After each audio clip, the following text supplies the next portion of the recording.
YouTube, welcome back. Got some good news and some bad news. Alright, let's start with the bad and then I'll end with the good. The bad news is my Zoa, my green spot Zoa, or radioactive dragon eye coral was there. It got taken over by this white sponge type of stuff. In about 5 to 6 days, the sponge popped up. I noticed it, and then it completely like engulfed the rock and then started smothering out the zoas. So I was able to frag one of the zoas, and that is on this little tiny rock here, and you can see it right there. Maybe at 10 o'clock. You can kind of see it. I know the lighting's not the greatest for filming with the 10x, but so that one was the only one I could save. The rest of it was engulfed in this sponge looking stuff, and I didn't want to take a chance on it keeping it inside the tank and it spreading or something, so I just pulled that one off. Here's the good news. This is where it was before. These had left the colony and came onto the adjacent rock there. And the really good news is 2 days ago I had those two zoas right there sprout next to those two big ones right there. So that's the good news. Oh, I see something climbing on the rock. Sorry, it caught my attention. Something climbing on the rock right there. But okay, sorry.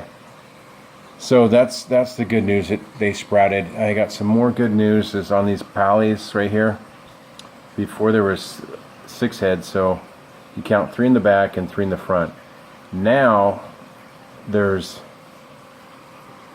some new sprouts there in the center, as you can see on the left, and then so I think there's 4 or 5 new ones starting to grow on those, and here's some more growth on these ones.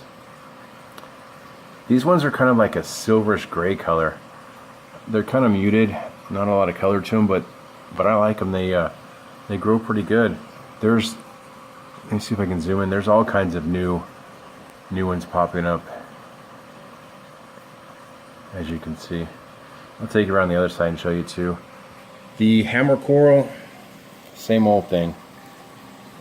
He had a battle with the brain coral, or the brain coral was stinging him with his tentacles, and I didn't realize it for a while. So he's kind of bouncing back, but he's still staying small.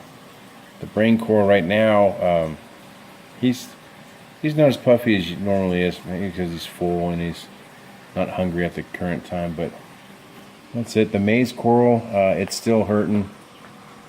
The tank's just not optimal for that type of coral. You can grow some corals in some tanks and some you can't.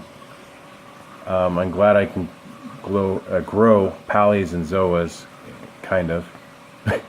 Trumpet, no, trumpets don't do well in my tank. The weird thing is with corals that I've noticed, and I don't have much experience, but this trumpet with higher calcium and a higher alkalinity, it started shrinking up, and when the alkalinity was lower and the calcium lower in my tank, it was doing much better. So currently, or for a while, I was dosing and I was keeping my calcium dead on 420 and my alkalinity right at 9, which, you know, I could have dropped it a little bit. But what I want to do now is, everyone's telling me, you know, just leave it and just do water changes and leave it alone and let the corals grow. And I've left it alone now. I'm not dosing anything, and the corals my zoas are opening up now, which is good. And this one over here, I just can't wait for those blue ones to start growing. There's one little one starting to pop up there in between the bigger blue one and the one that's red with orange in the center. The red has blue in the center too.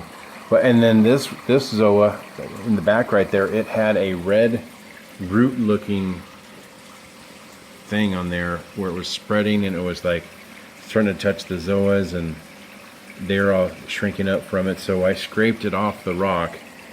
I can show you.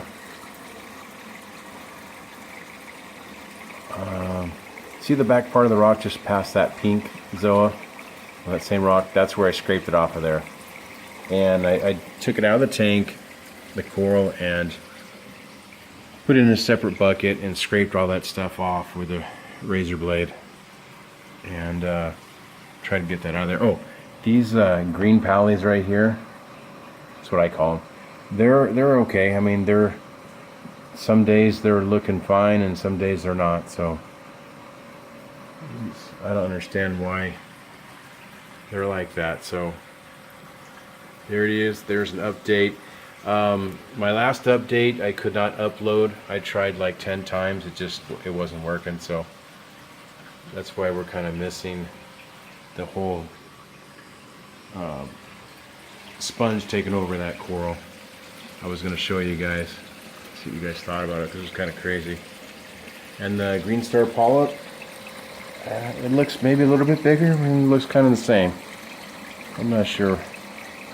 But if anything, it's not really bigger in size, but the I don't know, the little polyp things, they look a little bit bigger, but it's pretty much the same size.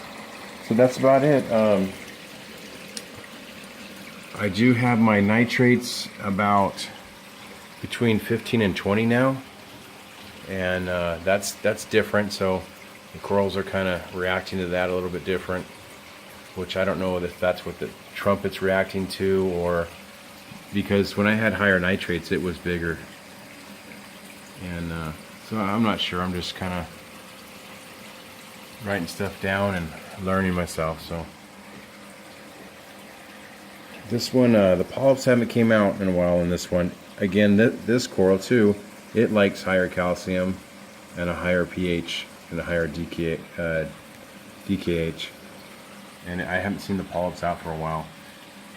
So, but down here, you look, see the branch that's the very bottom, and it's kind of thick, and it's got this little end that's kind of skinny. That's new, and